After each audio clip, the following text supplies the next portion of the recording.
Welcome to part one of Demystifying Strategic Planning course of the Nonprofit Bootcamp series. Our presenter today is Tamara Jones. Tamara brings more than 17 years of experience providing strategic leadership, organizational administration, program management, and team development. Her skill at leading organizations through effective planning and implementation resulted in her being honored as a 2011 White House Champion of Change. Tamara is the president and CEO of Evident Impact and is the executive director of the Southeastern African American Farmers Organic Network, or SAFON.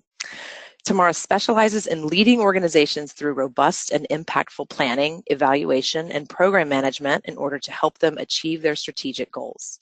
She has extensive experience in the government and nonprofit sectors and has an unrelenting passion to better the world through service to social impact organizations.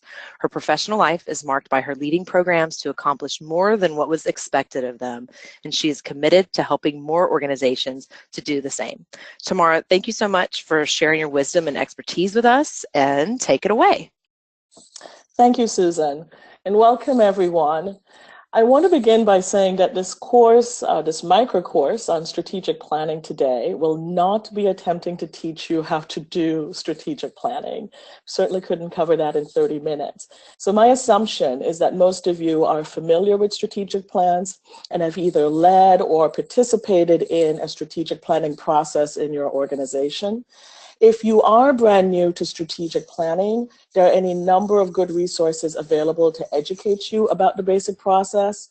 There are free webinars online, lots of local workshops usually, books, websites, and of course, consultants to guide you if needed. So my focus in these 3 30-minute micro courses will be on those aspects of strategic planning that are often overlooked, ignored, or executed poorly, and as a result, produce strategic plans that are less effective than they could be. Or to say it another way, we are going to highlight the things to which you need to pay the most attention if you want to unlock the power of this planning process to not only set the right goals and objectives, but to empower your teams to have the biggest impact that they can have. Because at the end of the day, as nonprofits, we are in this work to transform communities and change lives at scale. Very few, if any of us, are working for organizations that are about helping just one person. So this is about how we can use this planning process to help us be more efficient and effective in our work. And as Susan mentioned, I'm currently serving as executive director of a regional nonprofit. So this is not just theory for me, this is very real practice. In this first session, we'll be covering these topics. We'll have a quick review of why planning is important and how it benefits your organization. So it should be more than just a pro forma check the box exercise. We'll discuss some of the reasons why so many strategic plans are poorly done. We'll look at the difference between a strategic plan and strategic planning, and why this differentiation matters if you're managing a program or organization. We'll do a very quick overview of the 7 key steps in a strategic planning process, and then we're going to look at 2 different frameworks or approaches to strategic planning. The traditional, what I call compliance model versus the organizational learning model. And that learning model is what offers the key to, I believe, overcoming so many of the challenges we see in nonprofits related to effective implementation of their plans. So why should we plan? You know, I had one client who made the point that the world is changing so rapidly now that it seems pointless to do all of this planning work. You know, he argued that we would be better off if it would be better if our organization simply focused on getting good at rapidly responding to things as they come up. And while that might be possible for some organizations to pull off, most of us actually struggle to respond to the onslaught of things that flood through our doors. My observations and experiences have shown that there is still a direct correlation between the degree to which organizations engage in effective planning and our ability to perform effectively. So I am not of the school of winging it. I still believe that planning matters. And it matters for a host of different reasons, right? and I'm not going to read everything on the slide because I think this is all hopefully pretty self-evident. It especially matters, I would argue, because we typically have less resources than we need to do the work that we want to do. So we need to have a way to set priorities. And so this planning process is a way to help drive that. And related to that, one of the most powerful benefits of doing this kind of planning is that it can really help to simplify your decision-making process. One of the things that I hear over and over again is how hard it is for our teams to say no to things that come in the door. And with a strong and effective plan and planning process, we can decide more effectively what to say yes to.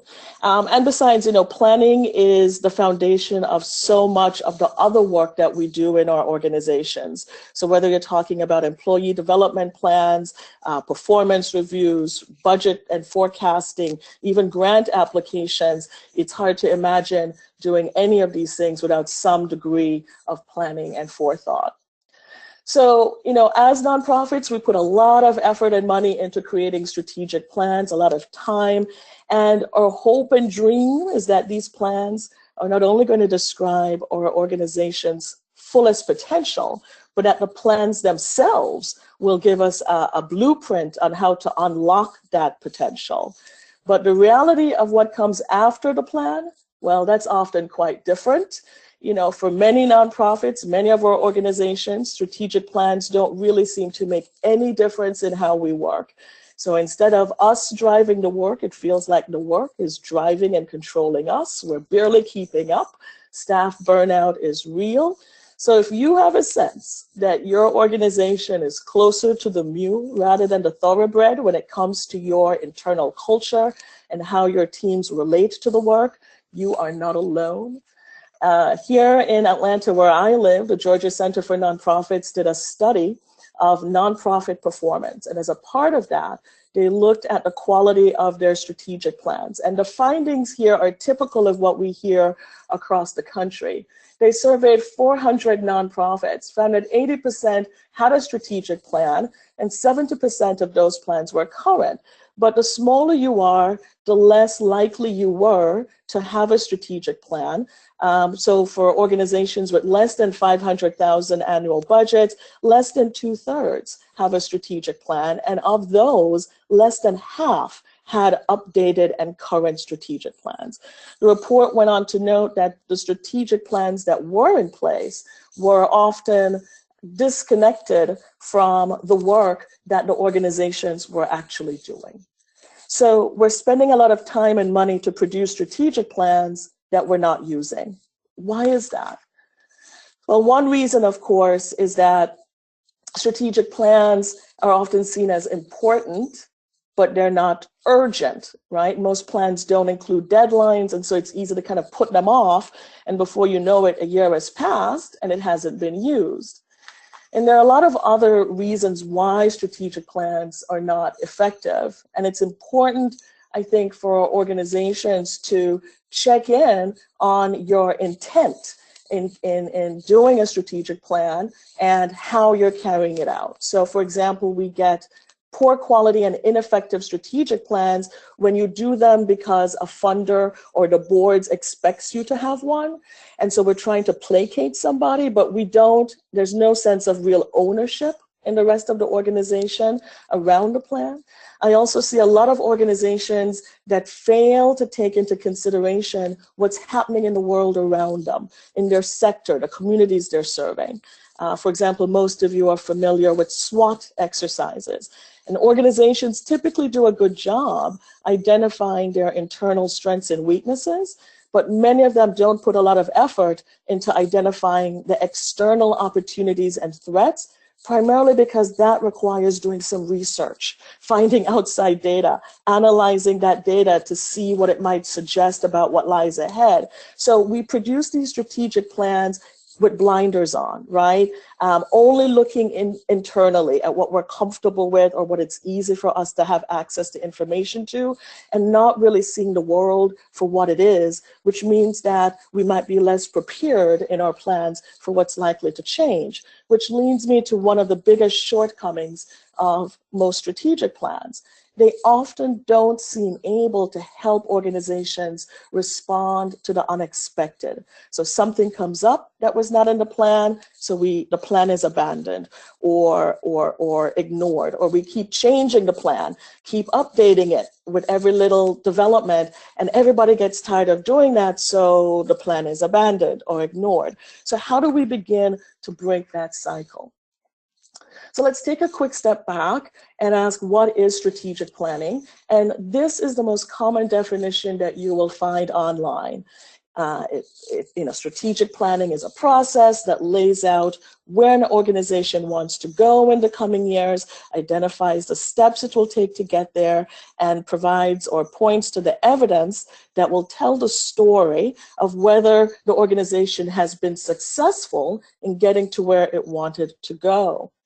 I do not like this definition because it actually hides the difference between strategic planning as a process and a strategic plan as an outcome. What we're looking at here on the screen, this definition more closely describes what goes into a strategic plan document. And I'll say in a minute why this differentiation is so important. So it would help us to remember that a strategic plan itself is a document that is used to describe or answer some of the critical questions that should describe and guide the work that your organization is proposing to do. So as a document, it is primarily a communications tool for both people inside and outside the organization. It's the primary reference document that lays out your organization's purpose. So the questions you're seeing on the screen should all be answered in your strategic plan. These are the core questions in which it needs to engage. What problem is your organization or program trying to solve? And can you validate that problem? Is there any evidence to back up that this problem is what you say it is? And what is your approach or solution? And can you validate your approach? What specific results are you trying to achieve, and what steps are you going to take to get there? What data or information will tell us what progress you're making towards your goals and objectives? In our second course next week, we're going to look at how to use templates to drive high quality and logically coherent answers to these questions. And there's a lot more we can say about that, but we're going to try to identify some best practices around that next week. So keep in mind, the strategic plan itself is a document, a communication tool. Strategic planning, on the other hand, is a process that, and this is where I want you to make a leap with me, it is a management process. So even though we say strategic planning, I really want you to embrace the idea of strategic planning as a management tool, a management process. And I'll say some more about that as we go on. So you should look at strategic planning not as a standalone exercise that ends when the strategic plan document is completed. Rather, it's a process that's going to continue throughout the year, and that is going to connect what is in your plan document with the day-to-day work of your teams. When we do it right and use it right, strategic plans and strategic planning become a tool to help you make management decisions in how you carry out your work. So let me say just very quickly what the basic steps are that should be included in the strategic planning process. You know, step one is you're ensuring that you're ready and prepared internally to do the work of planning. Have you explained the process to your board and staff? Have folks cleared space in their schedules to do the work? I cannot tell you how many times folks just think they can add on strategic planning to everything else that they're trying to do. Almost never works. You end up cutting corners, doing the organization a disservice. And do you have a planning team or a consultant to lead, guide, and drive the process? In step 2, you're doing the research. You're gathering both internal and external data, including SWOT and other evaluation and research tools. Step 3, you're taking an objective and honest assessment of what the data is telling you and identifying the critical issues that will provide the focus of your plan. And now that sounds easy, but being objective and honest around our own work can sometimes push us. It's not always easy to see things as they are, especially when they're not working. Step 4 is actually creating and putting together the plan document. And this is where most organizations stop with strategic planning. But there are actually 3 more critical steps that need to take place, right? Step 5 is where you begin to translate and link what is in the plan document to the everyday work of the organization. So we begin to create work plans for the department or teams or even individual work plans that we hope will achieve the goals and objectives in our plan document. And we also begin to think through how the strategic plan changes the specific resources we need to do the work. So are we going to need more or less staffing, technology, volunteers, staff training? What are we going to need to actually begin to implement what's put in the plan? Without step 5, what's in the plan is just a dream. This is where we begin to translate that into the day-to-day work within the organization. Step 6 is where we actually engage in the work, service delivery, running our programs. And then step 7 calls for us to have a system of checking in throughout the year or throughout the planning period so that we can evaluate if our strategies are working and if we're making adequate progress towards our goals and objectives. Most organizations skip this last step, which is crucial, and so we end up seeing a lot of strategic hamster wheels, right? Where we're doing a lot of activities, we're putting out a lot of effort, but at the end of the year, we cannot necessarily show a lot of progress towards the objectives, or we're not able to tell a compelling story about how we've had meaningful impact in our communities. For those of you that know some of the strategic planning jargon, we delight in describing outputs, how much work we're doing. Look at how many workshops we've done. Look at how many people have come to our classes, but we're not really as strong in describing our outcomes, which is the actual change in the community or in people that we want to see. Someone coming to a class doesn't mean that they've changed their behavior. So how this typically begins to flow for most organizations is that they go through the steps of creating the plan document, they deliver their programs, and where it ends up is in they're producing 1 or more reports, right? So they've got that grant report that has to go to the funder, or the annual report, or reporting to the board. So the focus becomes showing how close they've come to achieving the targets that were in the plan. So if we said in our strategic plan that we're going to raise our annual revenue from $250,000 to $500,000 in 3 years, were we able to do it? Right? This approach to strategic planning builds what I call a culture of compliance, where the focus is mostly on executing what is in the document, meeting targets, meeting deadlines. Now, don't get me wrong, execution is important, and there's still a lot of our organizations that are struggling with basic execution. But the real power of strategic planning is that it gives you a lens through which to deepen your understanding of why things are working the way they are in your organization. Right? I love this quote. The most important outcome of strategic planning is to instill strategic thinking in the organization, which leads to strategic action. And she says, by management, I would say strategic action by everybody across the organization. So this is what defines or high-performing organizations, they're actively engaging with the work as they do it. They're constantly comparing what is actually happening against what they projected would happen, and they're asking why. Why is this happening this way? So, seeing the strategic planning process and the strategic plan document in this way allows us to begin seeing them as tools that we should be using to build more resilient organizations, resilient programs, more resilient teams.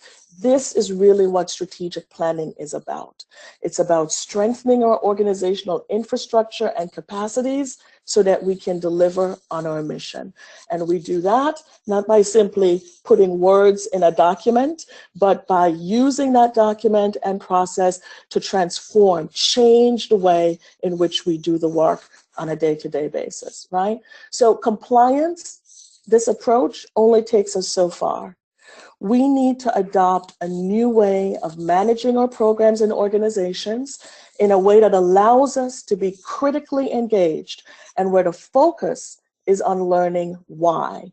We need to replace this linear flow with an approach that allows us to continuously engage with the work and where the strategic plan can function as a microscope rather than a mirror that simply reflects back what we already know about our organizations and our programs. So what's on your screen now, I'm calling the learning approach, and what I'm going to describe is largely based on principles derived from a book some of you might know called The Lean Startup by Eric Ries, and which has been adapted to create lean nonprofits.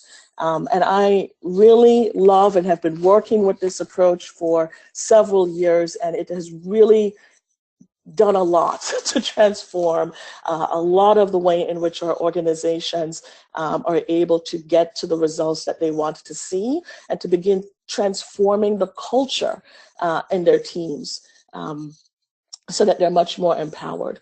So if let's see if I can get my little arrow to work. Here we go. If we start in the 12 o'clock position, right, at the orange circle, this is really where the strategic plan takes us. The strategic plan document captures and expresses our ideas about what we think will work in the future. Right? So the strategic plan document is a starting point. It really is a set of hypotheses, a set of expectations about what we hope will happen in the future. And so we need to follow that up by designing, developing, and building the programs, services, and activities that will allow us to execute those ideas. We then execute our programs and services, and this is where most organizations stop and go directly to reporting. But if we want to get the most value out of our strategic plans, we cannot stop here, right? The rest of the circle is telling us that we need to have a system to be continuously looking at the results coming out of our programs and services and asking why. Why are we seeing these results? What can we learn from what we are seeing? How can we use what we are learning to adjust, to refine, or even to replace our programs in real time? So for example, we might have a financial objective in our strategic plan to increase annual revenue to $1 million. And our strategy to do that is to raise, $500,000 through an individual major donor campaign. I see this a lot in strategic plans. So I often see clients, especially smaller nonprofits, that start a major donor campaign and it doesn't work. They don't have wealthy individuals in their contacts. Their board is not good at fundraising and doesn't have the networks. They don't have a development officer on staff. The executive director is trying to do everything. And so they start falling short. But rather than stopping and trying to dig deeper to understand what's working and why, and maybe even, and this is scary, abandon that campaign because it just won't work for them and replace it with something more effective, they come to the end of the year and then report that they weren't able to hit the targets. That's not the purpose of strategic planning. It's not to shame, blame, and document where we fall short. If we had used an approach more like what you're looking at on the screen, a learning approach, then the team might be asking questions much early on in the process and making adjustments, including even abandoning the campaign, as I've said, because they're willing to be honest with themselves that they're not able to do it well and try to find another way to get to the objective that they want to. So the primary focus is of using this learning approach is to validate what we think we know about how our programs work, and to reduce operating on assumptions and gut instincts and anecdotes. There's nothing wrong with a good anecdote. But oftentimes what I see is that we're building programs and building organizations that are really not rooted or grounded in solid evidence. So it's really, we're building on hopes and expectations. It's like throwing pasta on the wall. Sometimes it sticks and sometimes it doesn't. So, organizations that embrace this kind of approach and a learning approach have an unfair advantage because they tend to, and I mean that in a good way, right? They tend to understand more deeply what drives their program outcomes. They're able to tell a much more compelling story about their impact. They make better decisions about where to invest their limited resources in order to get maximum results. So approaching strategic planning in this way reminds us that the purpose of the strategic planning process is not to produce a document. Our goal is to produce resilient, impactful organizations that allow you to maximize carrying out your mission. The gears in green represent the strategic plan document, and you can see several levels removed from the outcome that we want. During office hours, I know that we're coming to the end of time. We can talk a little bit about some of the ways in which organizations have begun implementing this and the difference it makes. So we can talk about, for example, staff meetings, how this approach completely transforms how we run staff meetings and what we get out of those meetings. I want to end by saying, when we think about strategic planning, it's not about the document. It's about people. It's about the people in our organizations that do the work and the people in the communities who we serve. So strategic planning is about continuously identifying the best ways that we can use our limited resources to support and empower people and communities. The old saying is still true. Failing to plan is planning to fail, and too many of our organizations are failing or falling short of their potential. But if we can muster the courage to embrace a learning approach to planning and management that pushes us to deepen our understanding of our work, I believe we will produce more resilient and impactful organizations and be able to achieve greater transformation in the lives of the people we seek to serve. So our next two sessions, our second session, we'll talk about how to use templates to drive best practices, a best practice approach in strategic planning. And our third session will focus on monitoring and evaluation, again, best practices. So thank you for your attention.